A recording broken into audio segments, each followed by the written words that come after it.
It's Monday night, but it's always Friday at TGI Fridays, 3330 Veterans Boulevard, corner of North Holland and Metairie, which is where we originate from again this evening. And a pleasant good evening to you. Ken Trahan, sportsNOLAtv, coming at you once again. It's great to have you with us, and we thank our friends at TGI Fridays and Ronnie Bouvier for hosting us again and making us feel comfortable and warm. The bright lights are shining, and our bright lights are ready to shine as well. Starting with Brian Alley Walsh at sportsNOLA.com. Good evening, Brian. Good evening, and once again we have a strong dais, and I'm not shaving this beard until Sean Payton gets back on the sideline. Whoa. Free Peyton, free Brian's beard. It needs to be freed at this point. Former New Orleans Saints wide receiver Torrance Small with us per usual, and again, smartest man on the panel. He always gets the dress code. Always. Hey, I'm always connected with you. We got to get this guy here with the great beard. We got to get him going. We got to get him on the right page down there. But hey, glad to be back with you. Looking forward to talking some sports today. Good sports. Sports, that's what we're here to talk about, right? I thought you'd be more specific than that. Great to have a good friend Tyrone Hughes back with us, former New Orleans Saint, former St. Augustine Purple Knight, former Nebraska Cornhusker. Cowboys go on and on. Tyrone with a great perspective, and always great to have our friend with us. Tyrone. Hey, Ken, thanks for having me. Thanks for having me, board, panel, what have you. Also, I'd like to say this, Ken, don't forget this is going to be Team Louisiana of the new exclusive football league. Our first game is going to be 7 o'clock Saturday night at Berman Stadium across the river on the West Bank. Come check us out. Is there any truth to the rumor that you are a player coach? That you were recently timed at 4.6 in the 40? Oh, no truth in that at all. First of all, I wouldn't have ran a 40. I wouldn't even run a 40. He wouldn't right be here. Exactly. But I am a coach, the offensive coordinator. So okay. A lot of stuff that you're going to see out there, and come on out and enjoy us. New Team Louisiana, again, new exclusive football league. It's great things to come. Need any tall receivers? Or? Of course, West Coast. West Coast, the hardest thing I have to cover. It's a heck of a thing. So much to talk about. When we return, we'll be talking about the Saints, as you might expect. Still to come also, the Final Four. We'll touch on the New Orleans Hornets, the Voodoo, and much, much more as we continue with sportsNOLAtv from TGI Fridays. Veterans in North Holland in Metairie on WHNO, Channel 20.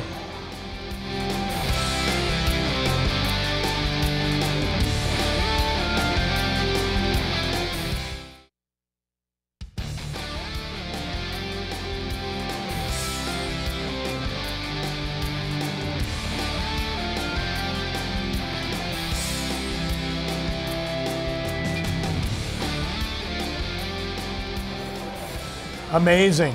So you have 4 teams that are here in the Final Four that are amongst that list of the most Final Four appearances ever. Pretty exclusive group that we have coming to New Orleans. Ken Trahan, sportsNOLAtv, glad you've joined us. And of course, we'll be talking about the Final Four in New Orleans coming up in just a bit. Of course, the big news of the week in New Orleans, for lack of a better term, I'm getting tired of using the term, but they're calling it Bounty Gate. And so therefore we reference it as that. I know our players on the panel have a problem with that term, and I understand why. But Brian, as you look back at Roger Goodell just laying down the hammer, there was no velvet on this hammer at all. This was a sledgehammer delivered with the fiercest blow imaginable. I agree, and you know, the thing that's the most probably surprising to everybody on this panel is that we all suspected that there's going to be some harsh reality to this situation. You know, with the fines, suspensions, to the administrators, to the coaching staff, to the former coach, Greg Williams. I think the one, though, that catches us all a little bit by surprise is the harshness that was dealt to Sean Payton for the full, nearly a 10-month suspension. He's going to lose close to $6 million in salary. I didn't see that coming, Kenny. Yeah, that's something I didn't see. I didn't expect a full year. I thought probably 8 games or so, but a full year. I was, you know, quite surprised of that. I was surprised of the harshness because, like you said, they didn't drop the hammer. It was a sledgehammer, and I really am surprised that it came down this bad. I really wonder how Tom Benson feels about his good old boy now making $10 million a year, who dealt out that penalty on him because Goodell. Because I mean, I think it was a bad move. It really hurts not only the team but the city of New Orleans. And I have a personal belief that they were just picking on the Saints because this information that you came out with this year, you had last year. So why not come out with it last year? Why wait till this year, this season, when the Super Bowl is going to be hosted by the New Orleans Saints? Exactly. They've been knowing since '09. So believe me, they've probably been looking since '09. They've been knowing this, and they just all of a sudden want to come out. And who do the coaches go appeal to? I don't know. You know, who do the coaches? I mean, we know players can appeal and do certain things. Who do the coaches appeal to? Because understand, Goodell is he's the commissioner. He works for the owners. And so, Exactly. Brian, it leads me to this question. Tom Benson, if he has any mulligans in his bag at all, Yes. he's got to play them now. I have to believe that he has some allies that are owners of other NFL teams. And if that's the case, might Tom Benson be lobbying his other owner support around the league to appeal to Goodell, who works for these guys, to reduce the suspension? Well, you know, you would think that, Kenny. We just don't. This is such an unprecedented move. We're in uncharted waters here. It's never happened like this before. So there's no really blueprint for how you deal with this, Kenny. I kind of disagree with you in this sense, Ty, is that, well, why would the league conspire to hurt its own game? This is the best game. This is where it puts its best foot forward in a Super Bowl. I don't think it had anything to do. I think that they made this decision to come down now is because they had irrefutable evidence in their mind But that they the had Saints were irrefutable evidence last year. No, they didn't. They didn't need 50,000 documents. I mean, 50,000 pages or 500,000 pages and 18,000 documents. Yes. Once you knew and had it confirmed as of last year, they didn't just find all this out and finalize. You're saying last year. They finalized all of their information as of this year. They said, but they had everything documented as of last year. They said the most damning evidence came at the end of the 2011 season. Correct. Okay. Right. So, in other words, The most damaging evidence, but you had evidence that it was going on. and then and they went to the team and said, "Look, this is what we That have." was in '09. That was in '09. Yeah. Why not say it in '10? I mean, in 2010. I can't answer that, but I know But this. that's- But that's don't what we're laugh talking because about. It but the should be- damning evidence came in 2011, Right. and that's when they Which was- presented. okay, but which was what? Okay. Well, look at it, guys. Let me boil it this way: it's like any kind of piece of evidentiary. You can't go forward with a prosecution until you are darn sure that you have them dead to right. So in 2011, they had them dead to right. One man said, is it fair to say? Is it fair to say this here? Is it fair to say this? Since they known in '09 that they were doing something, I don't have enough evidence, but I approached you in '09. I'm worrying about the player's safety that I knew in '09 you were doing something. 2010 come along, I hear something, I don't have evidence. Shouldn't I at least go back and approach them if I'm worrying about the player's safety so much? But not only that, let's look at this, Brian. Why, if I'm the St. Louis Rams, I'm looking at the league like, hey, look, you had Greg Williams under investigation. Y'all That's knew another this was a thing. possibility. Exactly. Why didn't y'all inform us before we hired him? Exactly. Because now we could have gone out and looked for another defensive coordinator. That's a great question. Maybe they did, but we don't know it. I don't know the answer There's to that. a lot It's of things possible. that we don't know. But the thing is, I thought in 2010, you had some more evidence in 2010. You should approach them again to say something. If it's about player safety, because that's what we always talking about. I mean, Torrance, they may have. Yes. They may have in 210. We don't know. Okay, Right. you might. You might have. I'll tell you what. We don't know that. I know this. You're right. I know We this don't for know. a fact. We don't know that. Before the 210 and 211 seasons, each team was informed in writing. These are things that you have to be guard against. Yes. They put those up on the locker room walls. Yes. And they were the very thing that these guys supposedly, allegedly violated. Yes. But let me say this, though. Now, the one thing I really disagree with the fact that, first of all, Roger Goodell, which I feel he actually got on television and lied about, was the fact that these guys were intentionally, I'm calling the commissioner a liar, because he got on there and said these guys were out there trying to intentionally hurt each other, which was a blatant lie. That was not true. Nope. I guarantee you there was not one player who would tell you they would get out there and intentionally try to hurt another player. everybody's getting caught up on the word bounty. Maybe that's a word Greg Williams brought to the program. When we played, it was a pot. If you take the pot money or the bounty money out of the equation, those same hits, those guys out there will be playing the exact same way. The bounty had nothing to do with how they played. Then you want to get behind the fact of player safety. The concussion issue or the concussion litigation has nothing to do with the hits. It has to do with the fact that you as an NFL have had measures or know about preventative measures and equipment that's out there, but you fail to mandate it as a league, and you still fail to mandate this equipment as a league, but yet you want to say you're concerned about player safety, but then also when guys did get concussions, you're giving them shots in the back of their necks and putting them back out of the field. That's what the litigation is about. You think all this is connected in some way, Tyrone? Do you really feel that way? Well, because this whole, I think it came down so hard because we're talking about player safety. Yeah. And he's trying to come out with this player safety thing. Now, back to the tent real quick. The tent, let me tell you something, it's a physical game. Defensive guys are out there to hit and bring pain. Bottom line. You can say the intent is to bring bodily harm to the opponent. Okay? Let's get all this intent, all this bounty stuff out, all this wish-washy. When a guy come out there, he come across the middle, he's trying to take his head off. Okay? He's trying to take, whether he get $10,000 or no dollars, he's going to try to knock that guy's head off. Bottom line. That's football. That's football. But back to you, it's part of the safety thing. But as Tyrone said, you know, Rydell and all those guys, they're part of it. You know, better your equipment. Hey, I got hit. I got knocked out. On the ground, went limp, knocked out like Pierre Thomas. Got back up. They went and stitched me up. Asked me, was I okay? I went back in the game and continued to play. That was part of the game. I was not supposed to go back in the game. That was our diagnostic. When we got concussions, that was our diagnostic. No. How many fingers I got up? 3. Okay, go back out. All right, Brian. Last point, Brian. It wasn't called concussion. Called I got my bell rung. That was the name. Okay, Brian. You guys address it, and the word is that the league is fearful of litigation. All right, they're wanting to make sure that they cover their.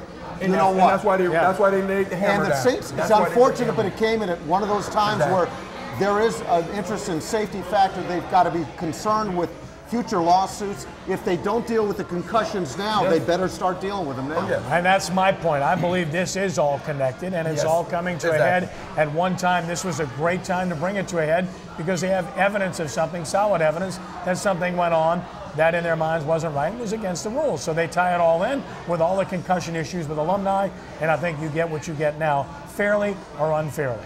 We'll take a time out here. More on the Saints coming up. We'll take a look at their free agent signings and what's to come in the franchise as sportsNOLAtv continues from TGI Fridays.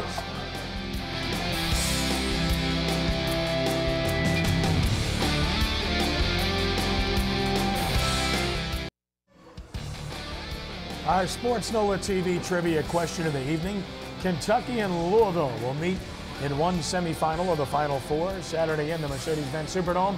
Our question is, when was the last time two schools from the same state faced each other in the Final Four? Two teams, same state, opponents, Final Four. Think about it. We'll have the answer a little bit later on in the show.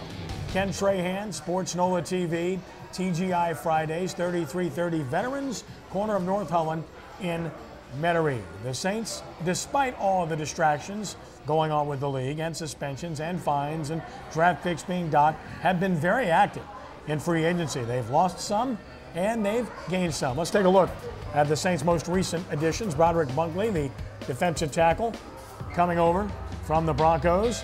Big body inside. Chris Chamberlain, and here's the connection with Steve Spagnuolo coming in. He's put Scott Shanley on alert, unquestionably. And then Curtis Lofton.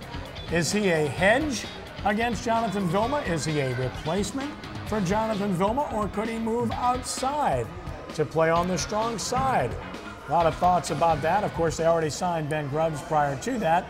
and we'll talk about the guys they've lost as well. But Brian, your thoughts on these guys they've brought in, your take on these linebackers in particular. Are they here as hedges, replacements, or something in between? Well, one, I applaud Mickey Loomis for what they've been able to do from a free agency standpoint, not only to deal with the distractions and the controversies outside the organization nationally, but also with their salary cap. I mean, this guy should be applauded just for squeezing blood out of a tournament. But I think they've addressed some huge needs along their defense, particularly in the front seven. I mean, these are all areas, Ken, that we've discussed on the dais, that these are areas that they should try to upgrade. And look, like I said, you know, the proof is in the pudding. But Broderick Bunkley is certainly, I think, an improvement in the middle. And the two linebackers, I think they're going to be as well. So, and they're not done. You know, they've got some other young players. So, you know, I'll give them a strong B+, A- so far. Yeah. I like the young guy, Lofton. One reason I like him, here's a guy that's versatile. He can play any position, any one of the linebacker positions. So if we're able to get somebody else out there that's free, that maybe can play the middle, he can move to a weak or a strong. Or if we get somebody that can play a weak or strong, he can play the middle. He's very versatile, and this is a guy that stays on the field. He doesn't come off the field at all. He can stay on the field, and he's very durable. He played in all the games, and he led Atlanta in tackles last year. I think that was a great pickup for them. And Tyrone, the thought process is that something's going to happen to Vilma in terms of a suspension, and with that in mind, Lofton comes in and gives you an insurance policy, and maybe he's the guy on a permanent basis. Well, I don't know much about these guys. I haven't really followed them, but just as a security blanket, maybe the Saints are making a preemptive move in case something does happen with Vilma. I think one of the people that you really look at that they already have in their stable is Dunbar. I think he's done an excellent job when Vilma's been out as the middle linebacker. Now, he had several problems as the weak side linebacker or the strong side linebacker outside, but when he's been in that middle linebacker position, he's done an excellent job this past season. But now, Brian, it's less likely they'll bring him back since they brought Lofton in. Yeah, I thought about that, and you know, he's had some minimal interest out in the free agent market, but I think that he would come back at the Saints' price if given that opportunity, and I think there will be that opportunity. And you know, the Lofton thing is interesting because he says that both he and Vilma can coexist in the middle. We'll see what happens. I'm with Kenny in that. You know, when you look at Vilma, what he counts against the cap, I don't think that number is going to be there if he stays on this team. I agree. Now that is the question. The question is the cap, and getting rid of him help us with cap space more so than keeping him. And one of the things you also got to look at is everybody's talking about how important it is to get Drew Brees signed now. My question is, has the organization saved some money, I guess, or structured the cap on bringing these free agents in around still having that money set aside for Drew Brees, or have they went and dipped into that pot? Because now, will you even have the money that you initially offered Drew by signing the free agents that you have? And they also restructured a couple of contracts. Which I was really surprised that Will Smith redid his. Well, even after that, Lance Moore. So, and look, don't forget, there's still some money left in Bountygate that they can take from.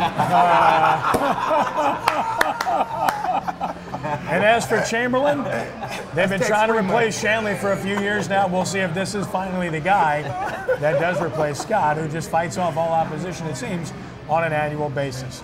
Saints unrestricted free agents. We've been showing you the list every week. Let's take an updated look at this list now. The guys that are out there, of course, Colston is back, Meacham is gone, Nix is gone, and Tracy Porter, the most recent guy to leave. Still out there, Roby, Gilmore, McQuiston, Torrance, Dunbar, as we alluded to, Franklin, Rogers, McBride, Charleston, and of course, John Casey. And Brian, again, we've talked about this list every week ad nauseum, but again, Dunbar certainly might be a little bit of an endangered species now. And beyond that, anybody else that's absolutely a priority on that list where the Saints are concerned? Well, you know, the priorities may shift a little bit, Kenny, with the change at the top. You know, obviously Steve Spagnuolo's got a bigger influence now. The one guy I think that we would all agree on is that there's probably a really good chance of him coming back would be Jolon Dunbar. I mean, I think that there's a guy that they ought to find a way to get him under their salary cap. And with Porter being gone, is there more of an emphasis to try to bring back Torrance since he's a dependable dime guy? He is a dependable dime guy, veteran guy, great backup, can play special teams as well. He brings a lot to the table. It just depends on the price. In your mind, Tyrone, how big of a loss is Porter, if at all? I think it's a huge loss simply because, well, it's a huge loss to the defense because I think him and Jabari Greer were two of the best cover corners in the NFL when he's healthy.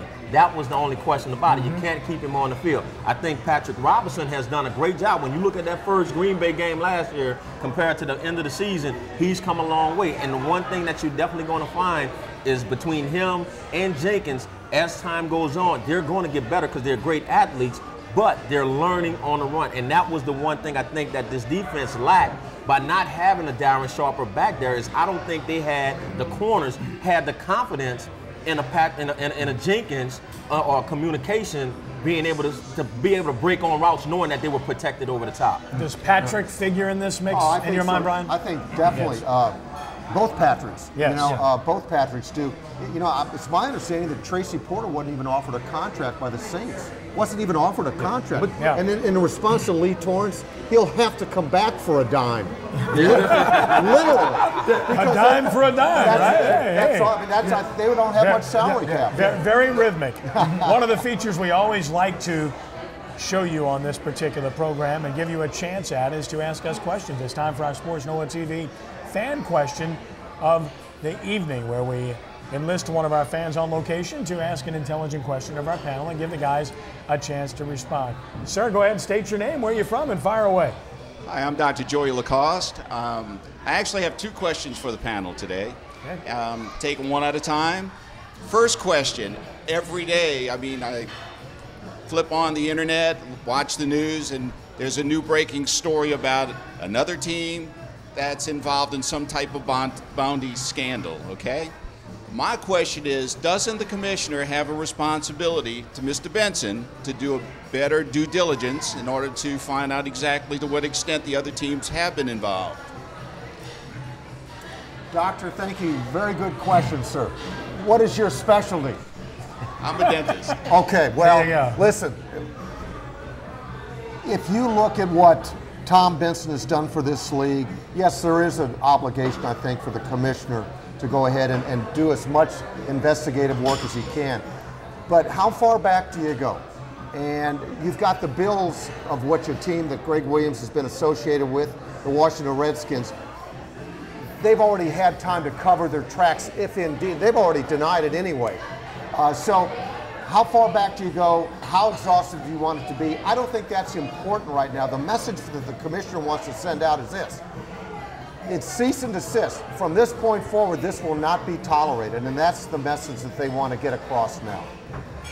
I understand, but if I could just interject this. Sure. It seems that the commissioner works for the owner, and it seems like the owner has been unduly punished through this whole process. In fact, in looking into the way this whole bounty issue has come down, the owner seems to have been crushed by the scandal more so than many other people. So I just think that if the commissioner is indeed working for the owners, Mr. Benson, being an owner, should have at least a fair chance to be judged across the board with the other owners as well, with the other teams. And Torrance, that was my point earlier, about 20 seconds. If Tom Benson has any mulligans, now's the time to pull them up. This is the time to use it. If there's anything, he can go and sit down with his colleagues and sit down and say, hey, I think we're a little too harsh on this one here, and we might need to go back and rethink this one. When we return in just a moment, we'll put Brian Alley Walsh on the hot seat and talk about who should coach the New Orleans Saints in 2012 when sportsNOLaTv continues from TGI Fridays in Metairie.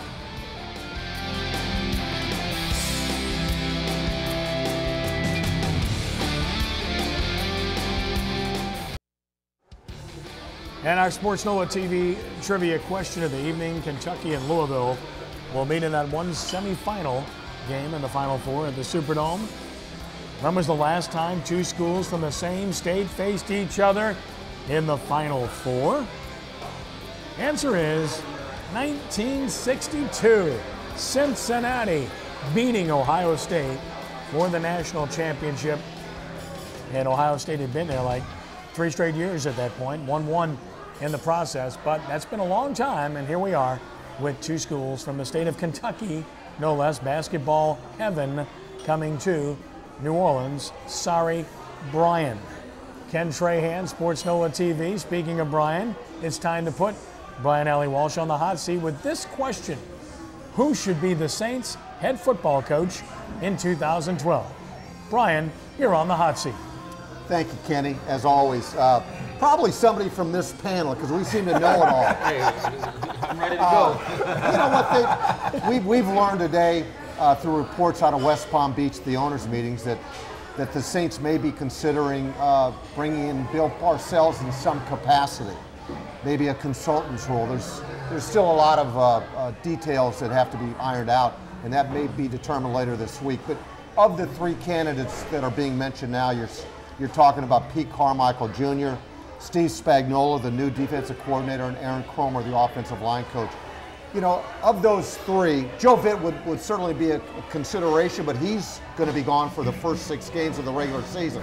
I think it's clear cut if they're going on staff. Put Pete Carmichael in charge, let him oversee the whole operation, the football operation. He and Sean Payton and Drew Brees are joined at the hip. There's this great camaraderie that he has. Steve Spagnuolo's a new guy. Aaron Cromer's a fine young prospective coach who's a prospective head coach. They've got enough people on staff, I think, that can bridge the gap until Sean Payton returns. But don't minimize the loss. Losing Sean Payton for a full season is huge. The biggest loss, the biggest penalty suffered by the organization, in my opinion. I look at it different myself. You know, if not Bill Parcells, I like that pick. I love for him to come in. He doesn't have to come in and do much. Only thing he needs to do is come in and keep structure.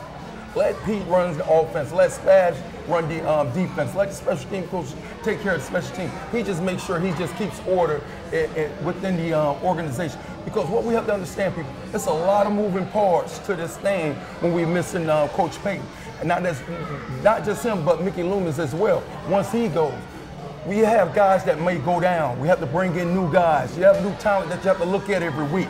They're always bringing guys in and out. So you have to look, it's a lot of variations to running the team, and to have the coaching and the manager out. It's a hard thing to replace, but I do like Bill Parcells coming in. Well, I think if you have a guy like Bill Parcells coming in, it's not going to hurt anything. But keep in mind, as a team, if you have a head coach that doesn't have to call the plays, as a Sean Payton did, basically a head coach's job is to deal with administration, meaning Tom Benson and the general manager, Mickey Loomis, deal with the public, or I should say the media. Other than that, your offensive coordinator and your defensive coordinator is the ones who actually run the team. They set the game plan, they do all of the practice schedules and things of that sort as it pertains to the football operation. Now, as Torrance said, there's other things that go along with that off the field that Bill Parcells can come in and definitely take control of. I take exception with what Torrance said. You're going to put Bill Parcells in charge of the offense? Bill Parcells No, I didn't say offense. I said the team. Oh, okay, because I was going to say, Parcells took the offense away from Tell Sean me you're Payton sorry. in Dallas. Tell me you're sorry. I'm sorry. Okay, and No, you know what? I don't. Actually, I don't have a problem. Let's go. Let's go. Right. What you say? You know, you saying you like Pete. I like Pete. I think he's a good guy. But if not Bill, I'll take Steve Spagnuolo. I'll take him for the simple fact that he's been a head coach. He understands what it takes to keep a team structured together. Pete hadn't had that experience yet to understand, because it's more than just offense. It's offense, defense, special teams. Not only that, you got to look at free agent moves and all. Like I said, it's a lot of different parts, and I don't think he has that experience. Not right now. Not at this time. I don't think he's the guy for this job right now. This team has had running back by committee. They could do coaching by committee. Believe me. When I say Pete Carmichael, no, I mean that seriously. When I say Pete Carmichael, you've got to have a head to a football operation on the, you know. Exactly. All right, so put him in charge, but I promise you, there's going to be so much tremendous input from Spagnuolo, from Aaron Cromer, from all the people that Sean Payton relies on. They'll be able to provide enough good input throughout the season that I think they can make it work. I don't disagree with bringing Bill Parcells in maybe a consultant's role. Yeah. And if this happens, I think that's what could happen. He would be more of a consultant, a guy that you can lean on, and you know, Like come you said, on, keep- tell me keep what's the wrong with the structure. team. You know, so you don't want a guy that's coming in here and does very well with this team. So I'm gonna take yourself out right now, and now we have some big problems here. You know? Yeah. So we don't want that. All right, it's time to render a judgment on this topic. And what Jordan said is pretty interesting. How is Sean Payton going to view this season? Does he really want to see them have great success? I believe he does. I think we laugh about it, but clearly, if they have great success, maybe Tom Benson asked the question, is he really worth all that? My answer to that would be yes, he is. The guy is the strength of the organization with his talent evaluation, his talent procurement, his offensive play calling, his offensive mind, and most importantly, his relationship with the quarterback who loves him and absolutely is married to him. I think, as Brian said, I agree with him 100%. If you bring Bill Parcells in some capacity to help this franchise for a year, it's a good thing. I don't think bringing him in to be the head coach would be necessarily a good idea, because then I don't care who you are, egos come into play. What does that say to Steve Spagnuolo? What does that say to Pete Carmichael Jr.? What does that say to Aaron Kromer? That none of us are good enough to mind the ship, to run this fort for a year's time? I think that the Saints had to deal with this last year when Peyton got hurt to a degree, so there was kind of a trial run, and therefore there should be some way that you can understand as an owner that somebody else can handle this job, at least for the time being. So as a result, I would think that Parcells in some capacity as an advisor, as a guy that can absolutely contribute, fine, but not as the coach. That has to be someone from within. It is time now for our Marvelous Minute with Marvelous Marvin LeBlanc. You want to be inspired? Go to marvinleblanc.com/TV. Motivation, learning about how to conduct your life. And of course, a noted author as well. We get inspired by him every week because we have no idea what he's about to say. And it's all good. With that, here's the unexpected from our friend, Marvin LeBlanc. Good afternoon, marvelous people. Kenny, today we're going to talk about leadership in the zone. Well, in football, you can't score if you're not effective in the zone. And the end zone is the place where when a touchdown is scored, we get the most points and an opportunity to win. Well, this past weekend, I had an unbelievable opportunity to go to a charitable event called Hogs for Cause. It was to raise money for pediatric cancer patients. And I had an opportunity to participate in the community. So what I want to appeal to is you small business leaders out there, you team members out there. Here's the question: what am I doing for my community that's not necessarily tied to my own income? That's the first question I want to ask. The next thing I want to suggest is to get out and meet totally new people. Tyrone, while I was over there at the Hogs for Cause event, I met two couples. One couple was from South Carolina.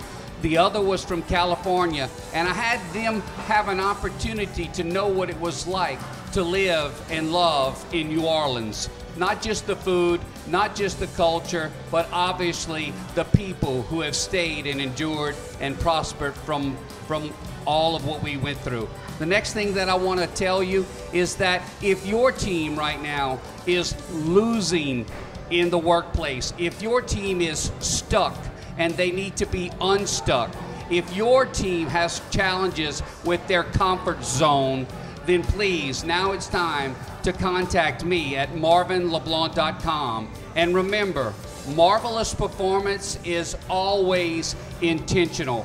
Marvelous performance, Tyrone, is never accidental. Back to you, Kenny. Simply marvelous. Marvelous. That's what I have to say to Marvin LeBlanc. He's marvelous. We're glad to have Marvin. Thank you as always. Absolute pleasure. Speaking of pleasures, we've got the Final Four in New Orleans later this week. When we return in just a moment, we'll take an in-depth look at the Final Four as well as the latest on the New Orleans Hornets as sportsNOLAtv continues from TGI Fridays in Metairie.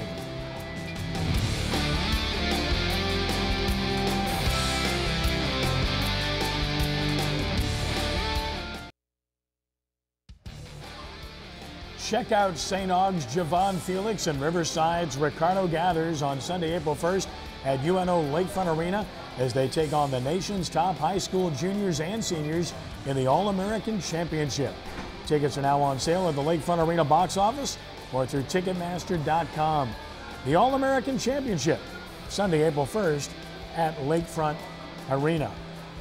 Outstanding players from all over the country, great coaches as well, both nationally and locally, and we look forward to what should be a showcase for the best in high school basketball at Lakefront Arena coming up on April 1st, Final Four weekend, which is up next in New Orleans, and it's up next here on sportsNOLAtv. The Final Four is set for New Orleans, so let's take a look at the matchups in the Mercedes-Benz Superdome with a new configuration, beautiful new scoreboard, domes all lit up, Mardi Gras style, the countdown, 5 days until we start. And here's the first matchup, 4th-seeded Louisville, 1st-seeded Kentucky.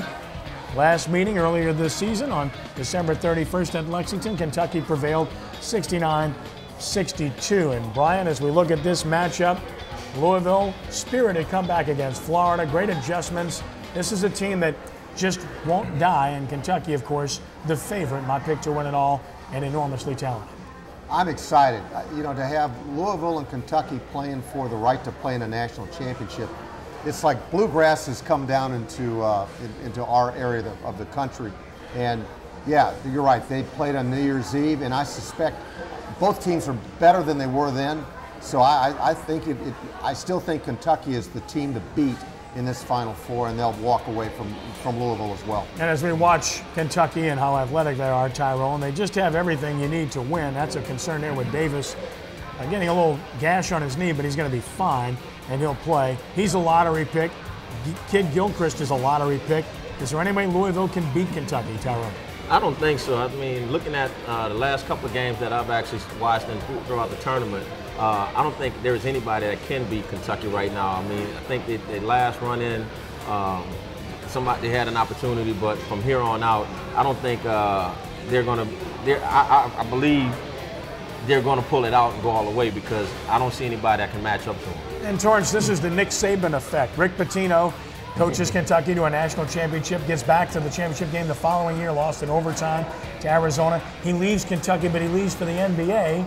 And then when he decides to go back to college, the Kentucky job's not open, so he ends up at their arch rival in-state Louisville. This is the Saban LSU Alabama thing all over again. Yeah, and Rick, great coach. I think he's back where he's better suited, which is at the college level, which he does very great with his guys. He gets them to play. They play very disciplined. They're fundamental, but he's going up against a buzzsaw right now. He's going up against a great team, very fast, very athletic. Like you say, he's going against a semi-pro team.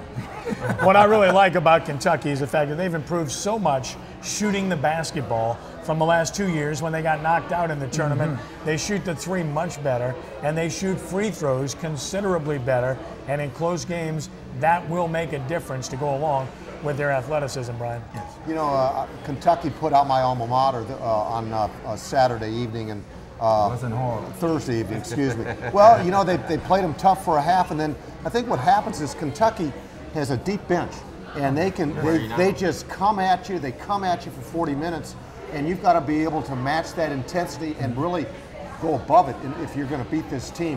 What I like about Kentucky, Kenny, more than anything else, is that they seem to play for each other. I like their camaraderie. Yeah, I really do believe this is their year. This is their team, even though they've had maybe more talent. 2 years ago, I thought their talent was ridiculous, but it was young, and youth has something to do with it.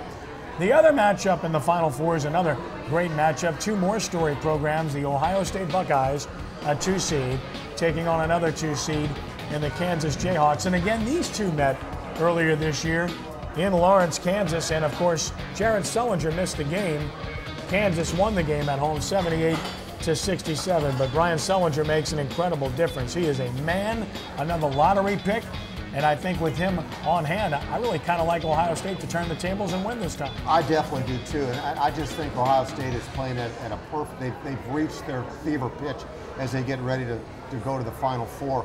And with a healthy Sullinger, with Kraft, I love their point guard. They've got some great perimeter shooters, big guys that can take the ball to the basket and still step back and hit that jump shot. I just like them to go advance and play Kentucky for the national championship. Kansas accustomed to being there, Tyrone. They won the championship in 2008, and they had to replace 6 key players from a year ago. Great job by Bill Self. I think he's done a great job being able to get them back to this point, which nobody, I don't think, really kind of expected that because of that. But you got to look at the fact Kansas has that history or that tradition all the way since they was in the Big 8 when we in Nebraska. So This is kind of, George, this is kind of the woulda, shoulda, coulda bowl because North Carolina didn't have Marshall, Syracuse didn't have Mello. So some people say, well, you know what? This might have been Syracuse and North Carolina. Were they healthy? I'm not going there because you can't say they would have won. But it certainly would have made a difference, and those games would have been closer. Oh yeah, that definitely would have made a difference. Those guys, they had some internal problems, I like to say. But I called it. I called Ohio State being in the Final Four. I called Kansas being in the Final Four. I called Kentucky being in the Final Four. The only one that missed was Michigan State. Now I said the final will be Kentucky and Kansas, and I'm looking for Kentucky to come out on top. You heard it from me. You heard it first.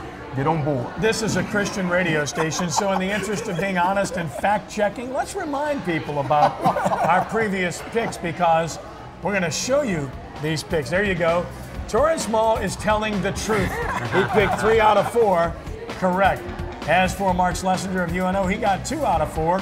And then with regard to Brian and I, we're just flat out dumb. But then again, that's never changed, with one exception.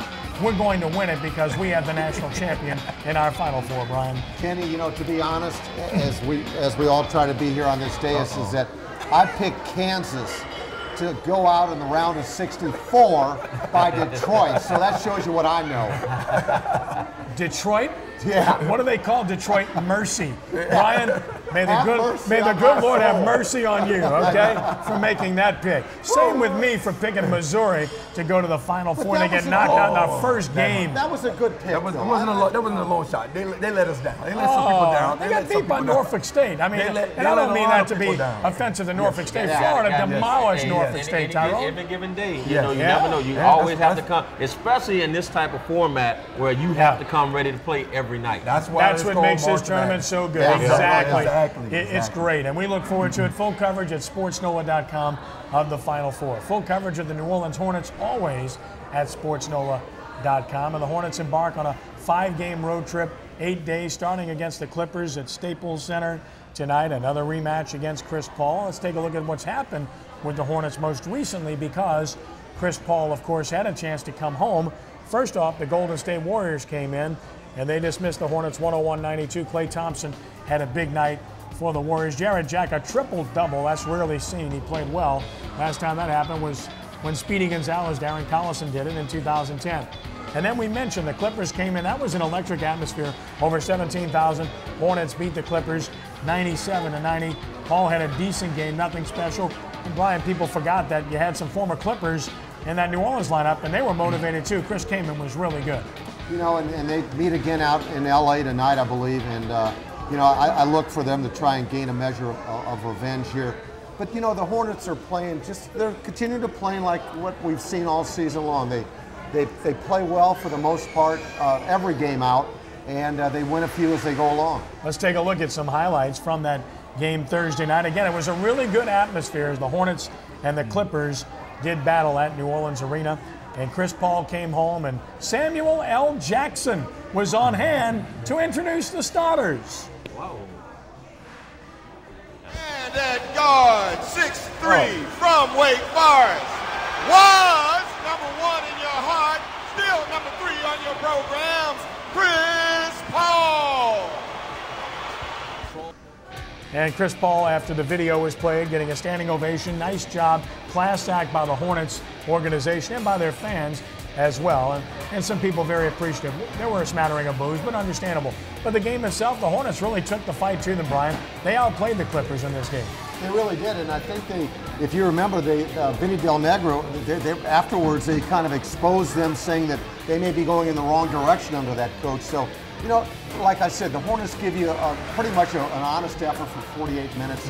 They just don't have the horses, so to speak. Well, they just can't stand prosperity, Torrance. They get Jason Smith back. He has 2 of his best games, if not his 2 best games ever as a Hornet. And then he gets suspended for 2 games for a flagrant 2 on Blake Griffin. That's dumb play, Bound. Very dumb play. I know he wish he could have took it back, but hey, it's something that happens. But I think we need. Oh man, that with the bounty out and all that. It wasn't a good time. The mission about to come down and lay the hammer. That's the best hit by any New Orleans professional player this year.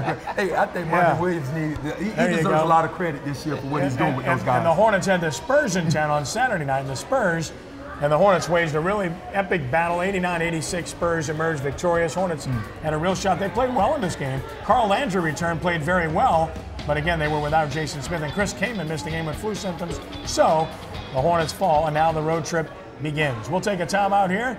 We'll return with more to take a look at college baseball and much more as Sports NOLA TV continues here on WHNO.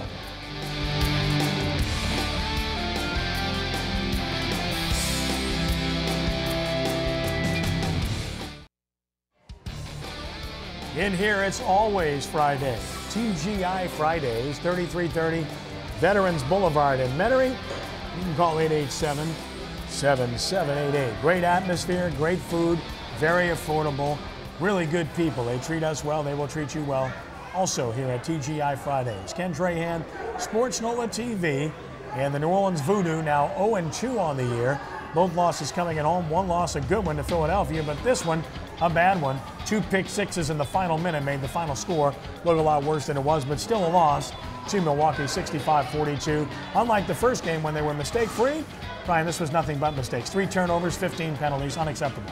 And as Coach said, they took a step backward, a big step backward. Really did. And Tyrone, it's hard to capture the fans' imagination when you lose and when other things are going on.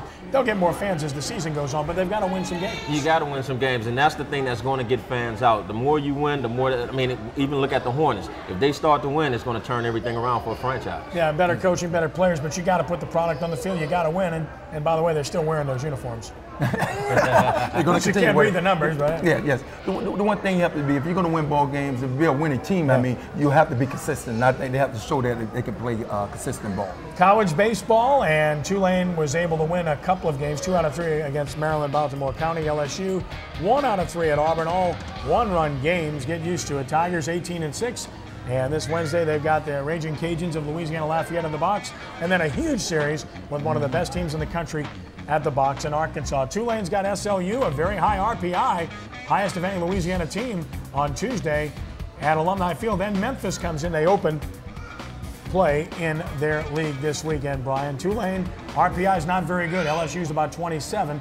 Very important for these two to get winning and get winning now in conference play. Yeah, you can't lose a game to UMBC. You know, you can't do that from a Tulane standpoint. And, you know, LSU's got to find its bats if they want to make a lot of noise in the SEC. Yeah, one-run games are the norm, Torrance, for LSU. They play a lot of close games. It's not going to happen. They got Arkansas coming in town. They're leading their division right now. One of the top teams in college right now. So they have to definitely come with being able to put some points on the board. Well, Nebraska's always had a good baseball program. Yeah, they're normally up there in Omaha. I mean, going to the national championship or at least in contention. How many baseball games did you go to at Nebraska? Oh, none. You were always in spring practice. Oh, yeah. And they've got one of the best baseball facilities in America. It's a fantastic facility. It's a great after they got out the Big 8. Tyrone, it's been a pleasure. Great having you here, buddy. Thank you so much, It. Torrance. It's always a pleasure, my friend. Thank you, Brian. Good. Keep up the great work at sportsNOLA.com. We encourage you to go to sportsNOLA.com and to join us next week for Sports NOLA TV